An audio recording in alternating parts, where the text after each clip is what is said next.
मेरे प्यारे छात्रों, आज के वीडियो में सॉइल का जो प्रीवियस वीडियो प्रेषित किया गया था उससे प्रश्न उत्तर स्पेशली किया जाएगा, लेकिन प्रीवियस वीडियो में कुछ बातें बच गई थी, कुछ चीज़ पर व्याख्या रह गया था।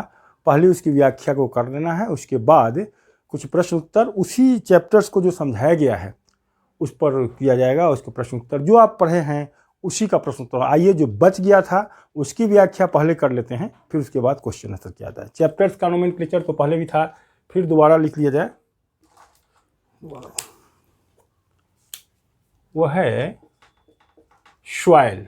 सॉइल को तो उस दिन पढ़े थे मृदा, और मृदा विज्ञान को कहा जाता है पेडोलॉजी।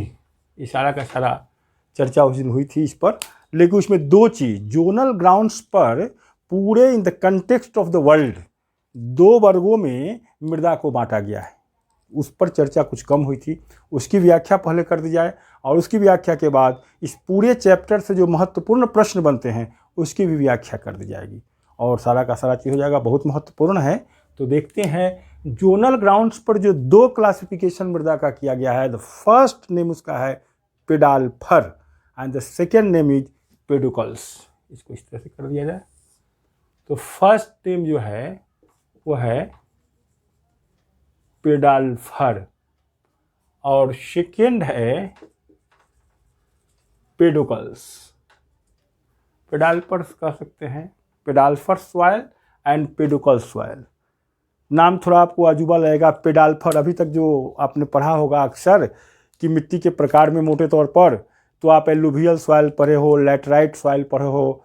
जनरली आप लाल मिट्टी, लैटराइट मिट्टी, काली मिट्टी जिसको रेगुर कहते हैं। लेकिन यह जोनल ग्राउंड पर, भी बताया जाएगा बाद में, लेकिन जोनल ग्राउंड्स पर जो मृदा के दो classification in the context of the world किया गया है, तो फर्स्ट नाम है पेडाल्फर एंड सेकेंड नाम है पेडोकल्स। तो आइए देख लेते हैं। पेडाल्फर्स में देखा जाए, इसको ऐसे पेडाल्फर, इसमें एल्युमिनियम प्लस फेरस, एल्युमिनियम भी है और फेरस भी है। अब पेडोकल्स में, पेड तो है, पेडोलॉजी मृदा विज्ञान को कहते हैं, तो यहाँ पर वो से मतलब नहीं है, यहाँ कैल्शियम पेडोकॉल। ये मृदा कंपेरेटिवली जो है फर्टाइल होती है, मोर फर्टाइल होती है, ज़्यादा उपजाऊ होती है। ये मृदा कंपेरेटिवली लेस फर्टाइल, माने कम फर्टाइल होती है। और इसको दिमाग में रखना है, ये मोर फर्टाइल है, ये लेस फर्टाइल है। इसमें एल्युमिनियम और फेरस की अधिकता है और इसमें कैल्शियम की अधिकता है। ये मोटे तौर पर इस बातों को रखना है। अब दिमाग में रखना है कि इस तरह की मिट्टी कहाँ पाई जाती है। दिस इज द इम्पोर्टेंट है, चूँकि जोनल ग्राउंड पर कहाँ पाई जाती है और वो मिट्टी लेस फर्टाइल है तो क्यों लेस फर्टाइल है, मोर फर्टाइल कोई है तो क्यों मोर फर्टाइल है, उस पर चर्चा पहले कर लेते हैं।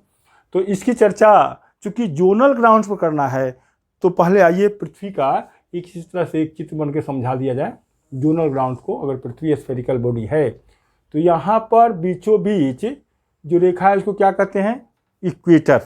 बीचों बीच रेखा इक्वेटर, विषुवत रेखा। यहाँ पर 0 डिग्री लिए ऊपर में आए, इसके दो स्फीयर है, ऊपर वाला नॉर्दर्न हेमिस्फीयर और नीचे वाले सदर्न हेमिस्फीयर। तो उत्तरी गोलार्ध और दक्षिणी गोलार्ध, पहले उत्तरी गोलार्ध में चलते हैं।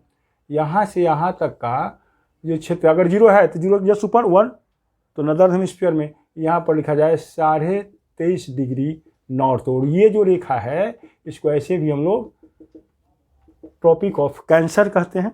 भारत के बीचों बीच से ट्रॉपिक ऑफ कैंसर गुजरा है। और उसके ऊपर आइए, यहाँ देखा जाए इसके जोनल ग्राउंड में बांटा जा रहा है 66.5 डिग्री नॉर्थ, और 0 से यहाँ और ऊपर में यहाँ 90 डिग्री का आ जाता है। फिर उसी तरह से नीचे में, ये जानना जरूरी है इसको समझने के लिए, इसको पेडाल्फर और पेडोकल्स को समझने के लिए जो जोनल ग्राउंड पूरे पृथ्वी को बांटना जरूरी है कि उष्ण कटिबंधीय कहाँ है, समशीतोष्ण कटिबंधीय कहाँ है और ध्रुवीय जोन कहाँ है। ये जान जाएंगे तो फिर समझ में आ जाएगी। तो नीचे वाला जो है, अगर ऊपर में नॉर्दर्न हेमिस्फीयर हो गया तो दक्षिण में भी इसी तरह से हो गया 23.5 डिग्री साउथ। उसके नीचे आ जाइए 66.5 डिग्री साउथ और ये 90 डिग्री। तो यहाँ से यहाँ तक का जो बेल्ट है, पहले उत्तरी गोलार्ध में आ जाते हैं। ये जो है उष्ण कटिबंधीय है, ये जो है उष्ण कटिबंधीय है। इसको टॉरिड जोन भी कहते हैं, इसको टॉरिड जोन भी कहते हैं या ट्रॉपिकल जोन भी कहते हैं। उष्ण कटिबंधीय क्षेत्र को टॉरिड, TORRID, या ट्रॉपिकल TROPICL, ट्रॉपिकल जोन हो गया। और 23.5 से 66 वाला जो क्षेत्र है, इस क्षेत्र को कहा जाता है समशीतोष्ण क्षेत्र, समशीतोष्ण कटिबंध, अंग्रेजी में कहते हैं टेम्परेट जोन, टेम्परेट जोन है, PERAT, टेम्परेट जोन, चाहे समशीतोष्ण, सम माने बराबर हो गया, और शीत माने ठंडा, उष्ण माने गर्मी, जहां गर्मी और ठंडा दोनों लगभग बराबर पड़ता है, लगभग, तो वह समशीतोष्ण कटिबंध, अंग्रेजी में कहते हैं टेम्परेट जोन। ये जानना जरूरी है। उष्ण कटिबंधीय जहां ज़्यादा गर्मी पड़ा, और उससे थोड़ा ऊपर जाएंगे जहां गर्मी भी है और ठंडा भी है, वह समशीतोष्ण है, अंग्रेजी में कहते हैं टेम्परेट। ये जानना होगा कि समशीतोष्ण कटिबंध कहाँ से कहाँ होता है, ट्रॉपिकल कहाँ से होता है, और 66.5 से जो ऊपर में है, ध्रुवीय क्षेत्र में है, उसको फ्रिजिड जोन कहते हैं। This is the torrid zone, this is the temperate zone, और this is the frigid zone in the northern hemisphere. In the same way southern hemisphere में भी हो जाएगा, उसमें भी जब आएंगे तो उसमें भी हो जाएगा। आप इधर जब आएंगे 0 से 23.5, तो this is also the torrid zone, temperate, आप जो आपका ट्रॉपिकल जोन, और यहाँ भी ट्रॉपिकल होगा, और यहाँ क्या होगा, फिर टेम्परेट हो जाएगा, यहाँ फ्रिजिड हो जाएगा। तो एक पढ़ लिए उत्तरी गोलार्ध को, तो वही चीज़ नीचे में हो जाएगा दक्षिणी गोलार्ध, उसमें बार बार बनाने की जरूरत नहीं है। तो ये अगर आप समझ गए तो ये भी समझ गए। तो मृदा का जो क्लासिफिकेशन पूरे in the context of the world किया गया है, उसमें उष्ण कटिबंधीय में, समशीतोष्ण कटिबंधीय में और ध्रुवीय क्षेत्रों में किस तरह की मिट्टियाँ पाई जाती है, उसको आधार बना करके पेडाल्फर और पेडिकल्स 2 क्लासिफिकेशन में मृदा को बांटा गया। ऐसे कुल मिला के मृदा के 12 वर्ग, कहीं कहीं 10 वर्ग में भी बांट दिया गया है। उसमें वही कांप मिट्टी है, काली मिट्टी है, लाल और पीली मिट्टी है, आदि आदि, लैटेराइट मिट्टी है, तो बाद में देखा जाएगा। अभी जोनल ग्राउंड पर पेडाल्फर और पेडिकल्स को समझा जाए। तो अब आइए, ये आप जब समझ गए कि उष्ण कटिबंधीय क्या है, समशीतोष्ण क्या है और फ्रिजिड क्या है, इसको जल्दी से देख लिया जाए। इसमें एल्युमिनियम और फेरस, एल्युमिनियम और फेरस की अधिकता है, यह मिट्टी लेस फर्टाइल है। अब इसको ध्यान में रखते हुए देखा जाए कि ये मिट्टियाँ पेडाल्फर कहाँ पाया जाता है। ये जो पेडाल्फर मिट्टियाँ पाई जाती है वह मोटे तौर पर कोंधारी वन, उच्च अक्षांशीय, अब देखिए ये अक्षांश रेखा ही तो है, ये रेखा क्या है, अक्षांश है, यहाँ से 23.5 डिग्री 4.5 डिग्री सब अक्षांश है। विषुवत रेखा के समानांतर जो खींची गई कल्पित रेखा होता है उसको अक्षांश रेखा ही कहा जाता है, लैटिट्यूड कहा जाता है। तो उच्च अक्षांशीय, एक है मध्य अक्षांशीय और निम्न अक्षांशीय। तो उच्च अक्षांशीय तो ऊपर वाला हो गया, निम्न अक्षांशीय, मध्य अक्षांशीय बीच वाला हो गया, और निम्न अक्षांशीय नीचे वाला हो गया। तो पेडाल्फर मिट्टी जो पूरे वर्ल्ड के कॉन्टेक्स्ट में पाया जाता है उसमें 3 ग्रुप में बांट दिया जाए, उसमें 3 ग्रुप में बांटा जाए। पहला है उच्च अक्षांशीय कोंधारी वन, कोनिफेरस फॉरेस्ट, कोंधारी वन प्रदेश, वनों में पाए जाने वाला उच्च अक्षांशीय high latitude coniferous, high latitudes उच्च अक्षांशीय कोंधारी वन। दूसरा है मध्य अक्षांशीय पतझड़ वन, डेसिडिवस फॉरेस्ट, जहाँ पत्ता पौधों पेड़ पौधों का गिर जाता है। तो एक उच्च हो गया, एक निम्न हो गया। अब इतना ही से नीचे वाला भी हो जाएगा, ये उत्तरी गोलार्ध है और ये दक्षिणी गोलार्ध है। तो उच्च अक्षांशीय कोंधारी वनों में पाई जाने वाली मिट्टी ये पेडाल्फर में है। उसके बाद मध्य अक्षांशीय, तो उस देखा जाए मध्य अक्षांशीय पतझड़ वनों वाली मिट्टी। और तीसरा है निम्न अक्षांशीय। तो निम्न अक्षांशीय अगर 0 डिग्री से अब माना जाए तो निम्न अक्षांशीय यहाँ से ऊपर वाला, मध्य तो ये बीच वाला हो गया, और उच्च अक्षांशीय ऊपर से हो गया, ये फ्रिजिड जोन में भी आ जाएगा। तो निम्न अक्षांशीय वनों वाली मिट्टी, एक हो गया हाई लैटिट्यूड, एक होगा मिड लैटिट्यूड, और वही ट्रॉपिकल निम्न अक्षांशीय ट्रॉपिकल जोन, निम्न अक्षांशीय ट्रॉपिकल जोन वाली मिट्टी।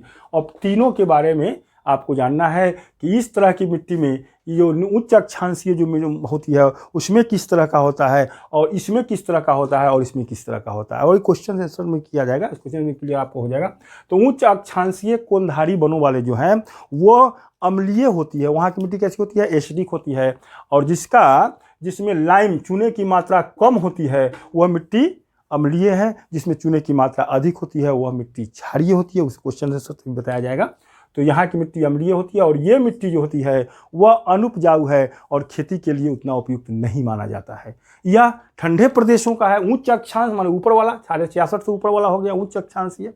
तो जब उच्च अक्षांशीय जो ऊपर वाला होगा और ठंडा प्रदेश है, और ठंडे प्रदेशों की जो मिट्टी होती है वह लेस फर्टाइल होती है। अब आइए मिड लैटिट्यूड, तो मध्य अक्षांशीय पतझड़ वनों वाली जो मिट्टी होती है वह कंपेरेटिवली उसके तुलना में, ऊपर वालों की तुलना में अधिक उपजाऊ होती है। और इस मिट्टी का जो रंग होता है वह धूसर रंग का होता है, पॉडसोल मिट्टी कहलाता है। ये भी पॉडसोल मिट्टी है, इस मिट्टी का नोमेन का पॉडसोल का PODSOL, इसको पॉडसोल मिट्टी कहा जाता है। और ये लेस फर्टाइल होती है। ये कंपेरेटिवली इस यहाँ की जो मिट्टियाँ होती है पतझड़ वनों वाली वह उससे अधिक उपजाऊ होती है। और यह है खास करके पश्चिमी यूरोप और उत्तर पूर्व USA United states of America में ये मध्य अक्षांशीय पतझड़ वनों वाली मिट्टी पाई जाती है। तो ये ऊपर वाला हो गया, ये हो गया। और फिर निम्न अक्षांशीय वाली जो मिट्टी होती है वह लाल और पीले रंग की जो मिट्टी होती है वो भी कंपेरेटिवली कम उपजाऊ होती है। कुल मिलाकर पेडाल्फर की जो मिट्टियाँ है वह लेस में फर्टाइल होता है, लेकिन इसमें मिड लैटिट्यूड्स वाला जो होता है वह उपजाऊ होती है। अब आते हैं जल्दी से पेडोकल का देख लिया जाए। ये पूरे in the context of the world कहाँ पे आए थे? ये तो आपको अक्षांशीय कोणधारी वन है, पतझड़ वन है और ट्रॉपिकल जोन वाला है। ये है एरिड। एरिड का अर्थ होता है सूखा प्रदेश, शुष्क क्षेत्र। एरिड, सेमी एरिड, अर्ध शुष्क और ह्यूमिड, उपाद्र, आर्द्र भी है, मॉइस्चर भी है। तो एरिड जोन, सेमी एरिड और ह्यूमिड प्रदेशों में पेडोकल मिट्टी मिलती है और इस मिट्टी में कैल्शियम की अधिकता पाई जाती है। और इस मिट्टी की सबसे महत्वपूर्ण एक जो उदाहरण है वह है सरनोजम, जिसको ब्लैक सॉइल कहा जाता है। इसमें ह्यूमस की मात्रा अधिक होती है। ह्यूमस आपको पहला दिन बताए थे, जो सड़े गले पदार्थ हैं, जैविक पदार्थ है, जहाँ उसकी मात्रा अधिक होती है उससे मिट्टी की उर्वरता बढ़ जाती है। तो ये कुल मिलाकर इसमें कैल्शियम की अधिकता अधिक होती है। यह एरिड जोन में, सेमी एरिड जोन में और ह्यूमिड प्रदेशों में पाया जाता है। और इसकी जो सबसे महत्वपूर्ण मिट्टी है वह है सरनोजम, इसको ब्लैक सॉइल भी कहते हैं। और यह मिट्टी खेती के लिए उपयुक्त मानी जाती है, बहुत इंपॉर्टेंट है। तो ये पेडोकल का हो गया। और इसमें स्टेपी और प्रेरीज जो घास के मैदान हैं और गेहूं के उत्पादन और जई के उत्पादन के लिए एक मैदान बहुत इंपॉर्टेंट पाया जाता है, वह पेडोकल श्रेणी की ही मिट्टी में आती है। स्टेपी जो यूक्रेन वाला जो क्षेत्र है, यूक्रेन वाला संयुक्त सोवियत संघ का जो यूक्रेन, अब तो यूक्रेन अलग हो गया है, तो यूक्रेन का है, उसके अमेरिका का मध्य वाला भाग है, ऑस्ट्रेलिया का जो कुछ भाग है, तो ये सब जो है उसमें मध्य अफ्रीका, दक्षिणी अमेरिका आदि का जो क्षेत्र है उसमें जो मिट्टियाँ पाई जाती है वह पेडोकल पाई जाती है। वह कंपेरेटिवली इस मिट्टी से ये मिट्टी जो अधिक उपजाऊ मानी जाती है। तो इस तरह से जोनल ग्राउंड्स पर मिट्टी के दो प्रकार हैं, पेडाल्फर और पेडोकल। इसमें ये ध्यान रखना है कि उच्च अक्षांशीय कोणधारी वन जहाँ पाए जाते हैं वहाँ की मिट्टी और पर्वतीय क्षेत्रों की मिट्टी ऐसे भी लेस फर्टाइल होती है, लेकिन इसका मध्य अक्षांशीय जो मिट्टी है वो उसकी तुलना में अधिक फर्टाइल्स है और ये भी कम फर्टाइल से माना जाता है। और इसमें जो ब्लैक सॉइल पाए जाते हैं ये इसमें ह्यूमस की मात्रा अधिक होती है। ह्यूमस की मात्रा जब अधिक होती है तो वो मिट्टी उपजाऊ पाई जाती है। तो इस तरह से सॉइल का जो उस दिन आपको सॉइल प्रोफाइल वगैरह बता दिया गया था, उसके बाद मिट्टी के निर्माण के जो 5 कारक भी बता दिया गया था। उसमें कुछ एक्टिव एजेंट हैं, कुछ जो है पैसिव। एक्टिव का मतलब सक्रिय, पैसिव का मतलब है निष्क्रिय।